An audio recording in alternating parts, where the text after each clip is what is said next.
सो जा मेरे मालिका,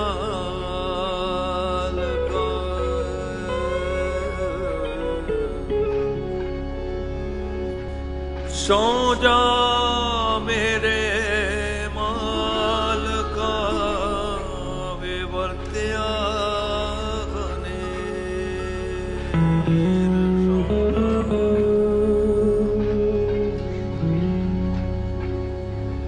वे काल खाच तारियां दी डूब गई सवेर, सो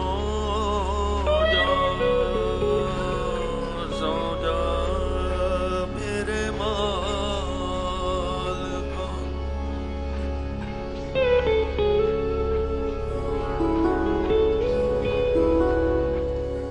47 ਦੀ ਦੇਸ਼ ਵੰਡ ਵਾਲੀ ਵਹਿਸ਼ਤ ਮੈਂ ਅੱਖੀ ਦੇਖੀ ਹੈ। ਮੇਰੀ ਉਮਰ ਉਸ ਵੇਲੇ 14 ਸਾਲ ਦੀ ਸੀ। ਜਿੰਨੀ ਵਹਿਸ਼ਤ ਉਸ ਵੇਲੇ ਹੋਈ ਹੈ ਉਹਦਾ ਦੱਸਣਾ, ਉਹਦੇ ਬਾਰੇ ਗੱਲ ਕਰਨੀ ਕਰਦਿਆਂ ਵੀ ਹੁਣ ਵੀ ਕਾਂਬਾ ਆ ਜਾਂਦਾ। ਜਿਹੜੇ ਬੰਦਿਆਂ ਦੀਆਂ ਮੌਤਾਂ ਹੋਈਆਂ ਸੀ ਉਹਨਾਂ ਦੇ ਉੱਤੋਂ ਦੀ ਲੰਘ ਕੇ ਹੀ ਜਾ ਰਹੇ ਸਨ। ਉਹਨਾਂ ਨੂੰ ਸਾਨੂੰ ਵੀ ਨਾ ਰਾਹ ਨਹੀਂ ਸੀ। ਇੱਕ ਮੋਈ ਮਾਂ ਦਾ ਮੰਮਾ ਪੀ ਰਿਹਾ ਸੀ ਬੱਚਾ, ਉਹ ਵੀ यहाँ देखिए। बड़ा ख़तरनाक माहौल था उस वक्त। उस वक्त तो ये भी सोच लो कि माँ और बाप को बच्चे के लिए सबसे ज़्यादा लगाव होता है, मगर माँ बाप ये सोचता था कि मेरे सारे बच्चे मर जाएं, मैं किसी तरीके से घर पहुंच जाऊं राजी खुशी। हर तरफ शोले हो रहे थे और औरतें जो थीं वो भाग भाग के कुओं के अंदर गिर रही थीं कि अपनी जिंदगी, हमें अपनी इज्जत बचाना है। जो बीसियों दहाइयों से इकट्ठे रहते थे और एक दूसरे के दोस्त थे, दुश्मन हो गए।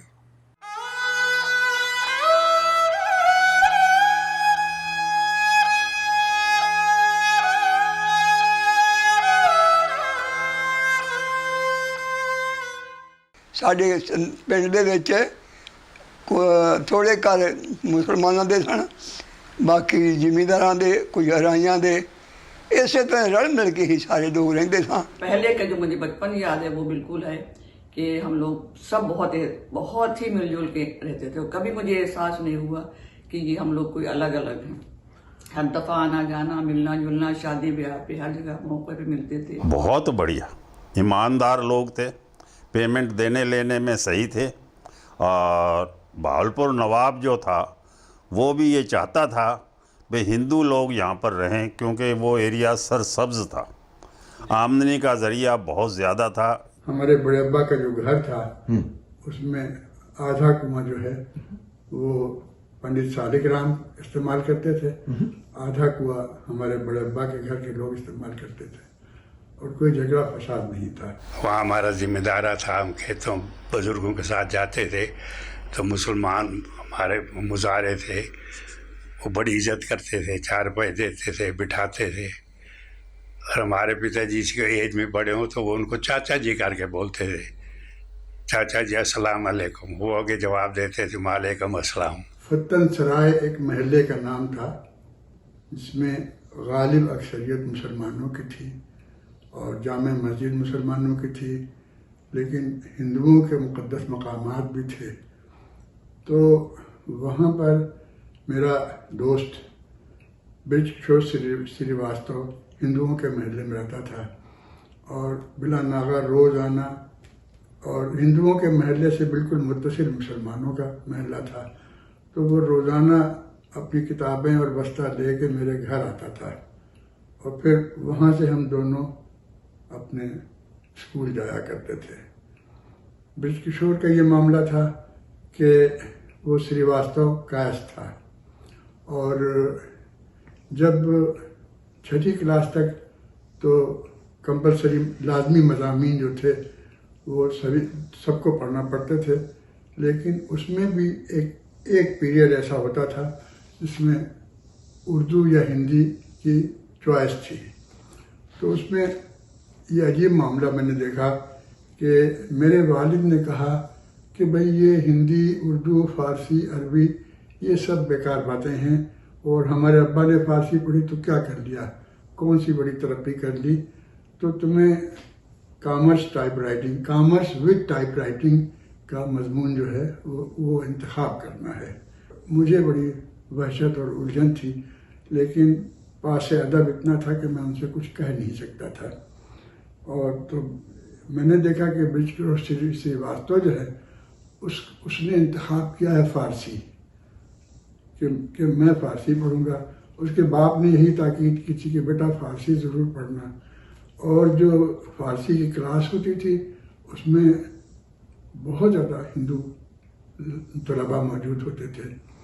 तो मुझे बहुत इस बात का रंज था कि मैं फ़ारसी से महरूम हूँ, और ये ब्रिज किशोर श्रीवास्तव जो है ये फ़ारसी पढ़ रहा है, तो उसको जो उसकी कोर्स की जो किताब थी फ़ारसी की ना, मैं उससे कहता था कि अच्छा शनिचर के रोज़ तुम ये किताब मुझे दे देना, मैं अपने घर पे बैठ के खुद ही फ़ारसी पढ़ूंगा।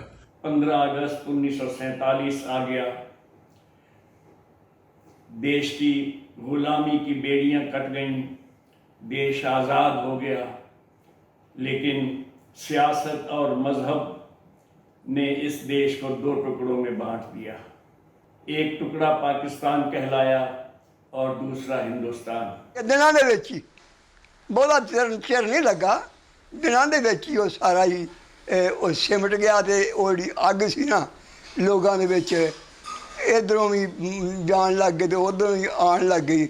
ਮੈਂ ਦਿਨਾਂ ਦੇ ਵਿੱਚ ਹੀ ਉਹ ਜਿਹੜੀ ਹਵਾ ਜਿਹੜੀ बदले ਵਿੱਚ बदल गई। मैंने खुद अपनी आँखों से देखा है जो लाशें निकाली गई थी उसमें कुओं में से, जो औरतें अपनी जानें दे दी थी।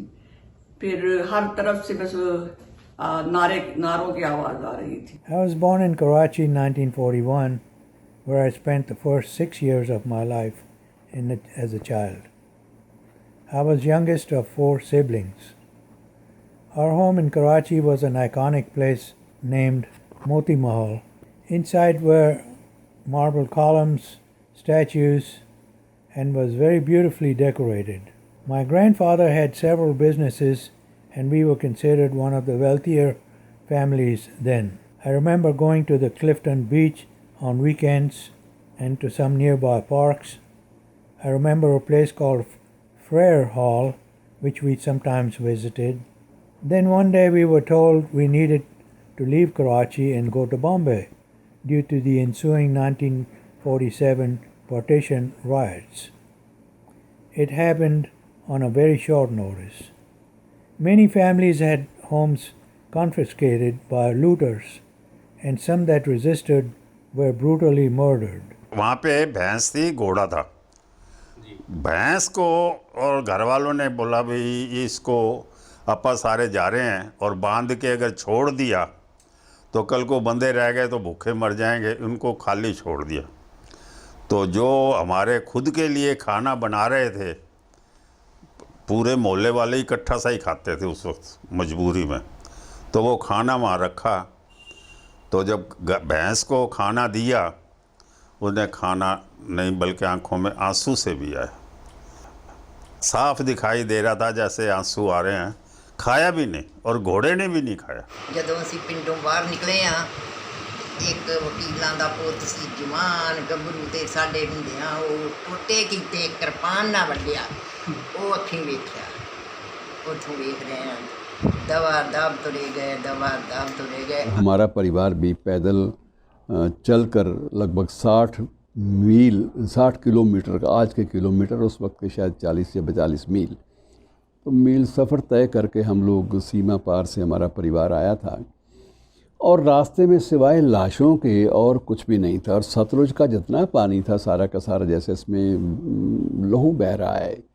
तो नदी उस वक्त सतलुज की और चनाब पर्टिकुलरली और रावी, तीनों नदियों में इतना लहू दिखाई देता था कि तीनों नहरें खूनी नहरों के नाम से, खूनी नदियों के नाम से जानी जाने लगी थी। ऐसे अहमकाना फैसला किया कि दोनों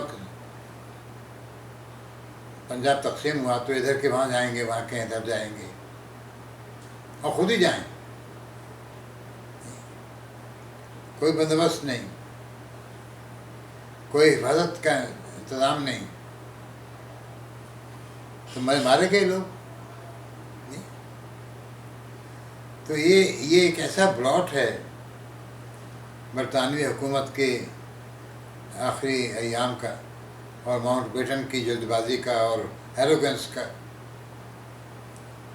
कि बेगुनाह लोग मारे गए। दुनिया में कहीं भी आज़ादी के साथ ऐसी बड़ी दर्दनाक घटना नहीं हुई कि दोनों देशों की आबादी को इधर से उधर और उधर से इधर आना जाना पड़ा हो। जिस वक्त सारा देश खुशियां मना रहा था, उस वक्त पंजाब और बंगाल दोनों सूबों में खून की नदी बह रही थी, कत्लेआम हो रहा था, घर मकान और कूचा बाजार आग के हवाले किए जा रहे थे, महिलाओं और बहनों का अपहरण किया जा रहा था, शील हरण किया जा रहा था। सब और बेचैनी थी, सब अच्छी कदरें बर्बाद हो रही थीं। ऐसे में जो आज़ादी की खुशी हमें मिली वो खून में रंगी हुई मिली। गांव में जो हिंदू रहते थे वहाँ मार कुटाई भी करते थे, मारे भी हैं। इसी दौरान एक थानेदार आ गया मुसलमान, वो यहीं से गया हुआ था, उसका नाम था मोहम्मद शफी। उसने हमें सपोर्ट करके बचाया। उसने मुसलमान ने कह दिया कि मेरे होते हुए मैं ये नहीं मारने दूंगा हिंदू एक भी। पिंड सीगा साडा दो वाला छोटा ही पिंड सी, पिंड 100 घर सन सिर्फ, और सारे मुसलमान दे सन। 4 घर सन साडे हिंदू सिखां दे, ते सारे मुसलमानों ने सब मिल के साडी बहुत हिफाजत की थी। सानू बाहर नहीं सन निकल देंगे, बाहरों साढ़े डंगर बच्चियां वास्ते पट्ठे भी वो आप ही कट के लिया सन, तो सानू नहीं सन निकल जाते। हर वक्त 4-4 आदमी साढ़े घर च साड़ी हिफाजत वास्ते रह गए। बड़ा अफसर जो था ना, वो उसने हमारी मदद की, अपने घर ले गया। और मेरे माता ही बहुत डरते थे कि मुसलमान है, मेरे सामने मेरे बच्चों को मार देगा, आपको कुछ कर देगा। मुझे डर लग रहा है, हम मुसलमान के घर कैसे जाएं। पर हम मुसलमान के घर नहीं जाके हिफाजत से बच गए थे। और उन्होंने हमें गाड़ी पे स्पेशल गाड़ी में छोड़ चढ़ा दिया। सानू वो तो पाकिस्तान से निकलना पड़ा, निकल करके और वहाँ से जलंधर पहुँचे। पहले अमृतसर पहुँचे, फिर जलंधर पहुँचे। जलंधर में एक कॉलेज के अहाते में आके ठहरे, तो उत्थे हैजा फैल गया और कई मौतें हो गई। ख़ानदान के कई औरतें, बच्चे, बुजुर्ग वगैरह फौत हो गए। उसके बाद वहाँ से निकल करके और दिल्ली आ गए। दिल्ली आकर के रेलवे स्टेशन के ऊपर 2-2.5 महीने पड़े रहे। उस दरमियान सर्दी काफ़ी बहुत ज़्यादा होने लगी, तो मुझे अपने बुज़ुर्ग ने कहा कि महात्मा गांधी के पास जाओ, महात्मा गांधी कुछ मदद ज़रूर करेंगे। ठंड ज़्यादा थी, तो मैं महात्मा गांधी के पास गया, उनके पाँव हाथ लगाए और उसके बाद में उन्होंने कहा कि क्या चाहिए तुम्हें। हमने कहा कि रज़ाई दो। रज़ाइयाँ नहीं है हमारे पास, हम ठंड में रुक रहे। तो उन्होंने अपने सेक्रेटरी को बुला के कहा कि इन्होंने 2-3 रज़ाई दो। उन्होंने 2-3 रज़ाई दी। इत्थों जिहड़ा बिगड़ दा काफला, बिगड़ दा जिहड़ा ना कैंप काफला जा रहा सी सारा पाकिस्तान नूं, ते जद सरसे आके राह विच लुੱਟਮਾਰ भी हुंदी कई थाई। ते अपने गुरु जी गुरु सतगुरु प्रताप सिंह जी ने फिर सिखां नूं हुक्म कीता सी कि नहीं, किसी दी लुੱਟਮਾਰ नहीं करनी, ते इन्हां दा बचाव करके इन्हां नूं बिल्कुल सेफ्टी नाल ही अगले पासे नूं पहुँचाउणा है। तो होया भी इस तरह ही। ਜਦੋਂ ਪਾਕਿਸਤਾਨ ਤੋਂ ਅਸੀਂ ਆਏ ਹਾਂ, ਉਹ ਜਨਾਲਾ ਸ਼ੇਖ ਸਾਡੇ ਕੋਲ ਸੀ, ਉਹਨਾਂ ਨੇ ਸਾਡਾ ਝਗੜਾ ਖਾਣ ਪੀਣ ਤੋਂ ਹੋ ਗਿਆ। ਝਟਕਾ ਤੁਸੀਂ ਨਾ ਖਾਓ, ਅਸੀਂ ਹਲਾਲੀ ਖਾਂਦੇ ਹਾਂ। ਝਗੜਾ ਹੋਣ ਤੋਂ 2 ਬੰਦੇ ਉਹਨਾਂ ਮਗਰ 2 ਸਾਡੇ ਮਰ ਗਏ। ਬਾਅਦ ਕੇਸ ਚੱਲਿਆ, ਪੰਜਾਬ ਦੇ ਬੰਦੇ ਵੈਸੇ ਸੁਲ੍ਹਾ ਕਰਾ ਗਏ। ਸੁਲ੍ਹਾ ਹੋਣ ਤੋਂ ਬਾਅਦ ਅਸੀਂ ਜਦੋਂ ਰੌਲਾ ਪਿਆ ਤੇ ਉੱਥੇ ਸਾਡੇ ਬੰਦਿਆਂ ਦੀ ਮੁਸਲਮਾਨਾਂ ਦੇ ਤੇਜਾ ਸਿੰਘ ਦੇ ਗਿਆਨ ਕੇ ਨਾਲ ਸਰ ਨੇ ਪਹਿਲੀ ਬੰਦੇ ਸਨ। ਉਹਨਾਂ ਨੂੰ ਨਾ ਆਖਿਆ ਕਿ ਸਾਨੂੰ ਤੋਂ ਜ਼ੋਰ ਹੈ ਤੇ ਮਿਲਟੀ ਅਗਰ ਤੁਹਾਨੂੰ ਵਰਨਾ ਸਾਰੇ ਨੁਕਸਾਨ ਕਰਾਂਗੇ, ਤੁਸੀਂ ਆਪਣਾ ਪਿੰਡ ਛੱਡ ਦਿਓ, ਵੀ ਸਾਡੀ ਗੱਲ ਮੰਨੋ। ਉਹਨਾਂ ਦੇ ਪਹਿਲੇ ਬੰਦੇ ਹਨ ਉਹ ਰਹਿੰਦੇ ਵਰਨੀ ਸਾਨੂੰ ਘੁਮਿਆਰ ਸਿੰਘ ਤੇਜਾ ਸਿੰਘ ਤੇ ਗਿਆਨ ਸਿੰਘ ਸੋਖ ਦੇ ਜਾਲ ਦੇ। ਉਹਨਾਂ ਨੇ ਆਖਿਆ ਪਿੰਡ ਜਿਵੇਂ ਤੁਸੀਂ ਜਿਹੜਾ ਸਮਾਨ ਚੁੱਕ ਜਾਓ। ਅਸੀਂ ਰਾਤਾਂ ਸਮਾਨ ਚੁੱਕੇ, ਸਾਡੇ ਨਾਲ ਉਹਨਾਂ ਬੜਾ ਭਾਈਚਾਰੇ ਦੀ ਗੱਲ ਕੀਤੀ। ਮੁਸਲਮਾਨਾਂ ਜੰਡਾਲੇ ਵਾਲਿਆਂ ਕੋਈ ਸਾਨੂੰ ਉਹਨਾਂ ਮਰਾਉਣ ਦੀ ਕੋਸ਼ਿਸ਼ ਨਹੀਂ ਕੀਤੀ, ਕੋਈ ਸਾਡਾ ਨਾਲ ਕੰਮ ਨਹੀਂ ਪਾਇਆ। ਅਸੀਂ ਬੜੇ ਅੱਛੇ ਤਰੀਕੇ ਨਾਲ ਉੱਥੋਂ ਵਰਨਾ ਚੋਂ ਨਿਕਲ ਕੇ ਅਸੀਂ ਆ ਗਏ। ਉੱਥੇ ਇੱਕ ਮੁੰਡਾ ਸੀਗਾ, ਉਹਦਾ ਨਾਂ ਸਰਦਾਰ ਅਲੀ ਸੀਗਾ, ਮੇਰਾ ਬਹੁਤ ਦੋਸਤ ਸੀਗਾ, ਬਹੁਤ ਪੱਕਾ। ਤੇ ਜਦੋਂ ਅਸੀਂ ਤੁਰਨ ਲੱਗੇ ਤਾਂ ਉਹਨੇ ਮੈਨੂੰ ਆਪਣੇ ਕੋਲੋਂ ਇੱਕ ਪੈਨ ਦਿੱਤਾ, ਕਹਿੰਦਾ ਕਿ ਮੇਰੀ ਪੈਨ ਨਿਸ਼ਾਨੀ ਲੈ ਜਾ ਤੂੰ ਇਹ ਜ਼ਰੂਰ ਰੱਖੀ।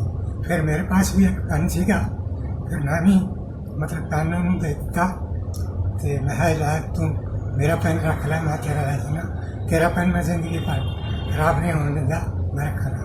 तो उन्होंने मेरा पेन रख लिया। बहुत अरसे तक हमको दिल्ली जैसा घर नसीब नहीं हुआ। बहुत बाद में जाके हमको ऐसा घर नसीब हुआ जो क्या कहते हैं दिल्ली की आसाइशों जैसा से भी बढ़कर था, लेकिन बेहतर ये हुआ कि वो बहुत अरसे के बाद ये चीज़ें हमको मैसर आई। कि ज़ाहिर बात है बरेली और वो घर आबाई घर जहाँ मेरी पैदाइश हुई, उसकी यादें कभी मैं भूल नहीं सकता। इसलिए कि ज़ाहिर बात है वहाँ पर मैंने जो भी वक्त गुजारा और मुझे आज भी अपने आबाई घर का नक्शा जहन में घूमता रहता है। कोई भी शख्स मुझसे पूछे कमरे कहाँ हैं, कैसा सहन था, क्या दरख्त थे, क्या पौधे थे, वो सब मैं बता सकता हूँ। पाकिस्तान जाऊँ क्योंकि मेरी पैदाइश वहीं की है और मुझे वो जगह अच्छी लगती है, कोई ऐसी बात नहीं है। लेकिन हिंदुस्तान और पाकिस्तान के ताल्लुकात ठीक ना होने की वजह से अब जाना नामुमकिन सा हो रहा है। ਅੱਜ ਦੀ ਕਰੋਨਾ ਦੀ ਮਹਾਮਾਰੀ ਵੀ ਉਸ ਦਾ ਮੁਕਾਬਲਾ ਨਹੀਂ ਕਰ ਸਕਦੀ, ਇਸ ਲਈ ਵੀ ਕਿ ਕਰੋਨਾ ਜਿਹੜਾ ਹੈ ਕੁਦਰਤ ਵੱਲੋਂ ਹੈ, ਲੇਕਿਨ ਜਿਹੜੀ 1947 ਦੀ ਦੇਸ਼ ਵੰਡ ਸਮੇਂ ਦੀ ਵਹਿਸ਼ਤ ਸੀ ਉਹ ਮਨੁੱਖਾਂ ਨੇ ਆਪ ਪੈਦਾ ਕੀਤੀ ਸੀ, ਉੱਧਰਲਿਆਂ ਨੇ ਵੀ ਅਤੇ ਇੱਧਰਲਿਆਂ ਨੇ ਵੀ। ਔਰ ਜਿੰਨਾ ਸੰਤਾਪ ਪੰਜਾਬ ਨੇ ਉਸ ਵੇਲੇ ਭੋਗਿਆ 1947 ਦੇ ਦੇਸ਼ ਵੰਡ ਸਮੇਂ देश के किसी भी होर सूबे ने नहीं भोगया। सबसे बड़ी बात, दुखद बात यह है कि दो ऐसे देशों के बीच में ये बात घटी, दो ऐसी आबादियों के बीच में बात घटी कि जो उस घटना यानी 15 अगस्त 14 अगस्त 1947 के आगे पीछे उनमें सब कुछ एक जैसा था। पहरावा एक जैसा, बोली एक जैसी, गालियाँ एक जैसी, संस्कृति एक जैसी, उनकी स्वभाव एक जैसा, खान पान एक जैसा, यानी संस्कृति का कोई भी ऐसा नज़रिया नहीं था जो उनकी आपसी उनको आपस में जोड़ता ना हो। जब मैं आज़ादी के 40 साल बाद 49 साल का हो जाने के बाद एक बार फिर अपने पुराने वतन गया था, तो वहाँ लोग बहुत मोहब्बत से मिले, निहाल होकर मिले और उन्होंने हमारा सब तरह से इस्तकबाल किया। हमें अपने सारे वतन में, अपने उस ज़िले में, तहसील में अपनी गाड़ियों में घुमाते फिरे, बहुत कुछ अच्छा रहा। मैं तो खुद अपने आप को इस लिहाज से खुशकिस्मत मानता हूँ कि मैं जब वहाँ दोबारा गया तो वहाँ से मैं अपनी माँ बोली मुल्तानी का शायर बनकर लौटा।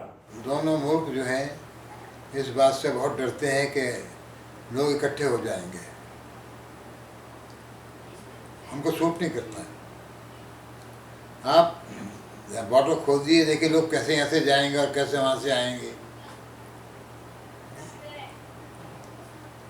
और आखिरी में लोग गले मिलेंगे और आप दिल्ली में जाके गले मिलेंगे। ये तो खोल के देखिए ज़रा।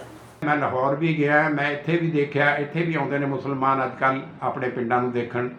असीं भी मैं लाहौर पाकिस्तान 2 बारी गया, जिन्ना प्यार वो लोग सानू करते ने, जिवें वो सानू प्यार नाल मिलते ने, उस तो ये जापदा है कि ये जिहड़ा भरपण है, जिहड़ा दिलां दी सांझ है, जिहड़ी 2 देशां दी नहीं बल्कि 2 मानवी मनुखां दी सांझ है, इहदे वर्गा कोई जवाब नहीं। इन दिनों जबकि मैं कराची में रिटायर्ड ज़िंदगी गुजार रहा हूँ, मुझे GT रोड पे वाक़ सुलेम साय की याद आती है और मुझे वो दोस्त याद आते हैं जो मेरे साथ खेलते थे। निसार था, रहमान था और जवाद था और एक और लड़का था जिसे हम लोग मिर्चू कहते थे, ठीक है।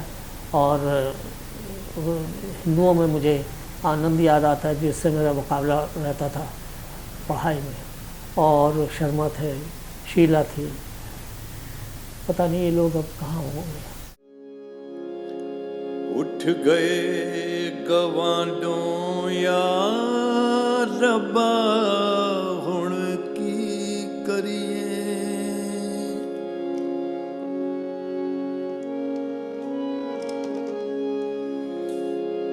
उठ गए गवांडों या रब्बा हुण की करिए।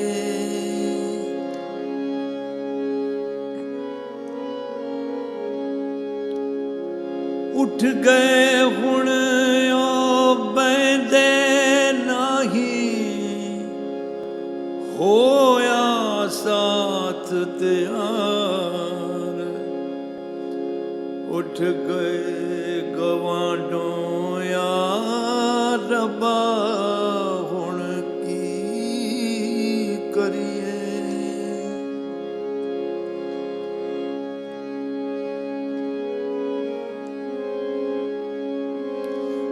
दाड़ कलेजे बल बल उठदी, दाड़ कलेजे बल बल उठदी, पढ़ के बिरहों ना रब्बा गुण के करिए। हुण की करिए है, उठ गए गवांडों या रब्बा हुण की करिए। अगर आपको हमारा ये वीडियो पसंद आया है तो लाइक और शेयर करें। ऐसे और वीडियोस देखने के लिए सब्सक्राइब करें टू कल्चर कोलाज।